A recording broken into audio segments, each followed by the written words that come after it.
the best way to ensure that a specific piece of property makes it to, a beneficiary is to make what's called a specific bequest. So you have all these different parts of a will, and one of them is real specific. I want this person to get this piece of property. If you specify with maybe make, model, serial number of the person's name, that's great. What's even better about that, because when you pass, your estate, they take your estate, they kind of tally it up, they pay all of your debts out of your estate first, and those specific gifts, those are the last thing that gets taken out. So it really does greatly increase the chances that the person that you want to receive these firearms receives those firearms. And then, as far as can they legally possess them, let's say they were a minor at the time, or they were too young to legally possess firearms.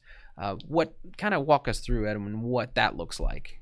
Well, the firearms will be kept generally with the executor until the beneficiary is able to receive them.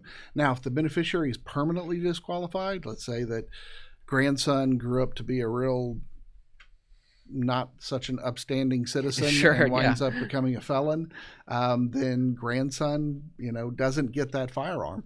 Now, what the executor can do is the executor does have the authority to sell the firearm, give them the cash equivalent, because that's, one thing the bequest does. I don't want to get too far afield into probate law, but the bequest does manifest an intent that this person receives something.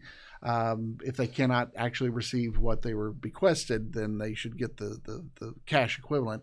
But one thing that's very interesting is I know that we spend a lot of time talking about people who reside in the same states. Under federal law, this is one exception to the living in same state rule, is that yes, if grandpa is a resident of Colorado, he passes away, you're the beneficiary of his firearms, you live in Texas, federal law specifically provides that you can go get those guns without having to go through an FFL. It's fascinating.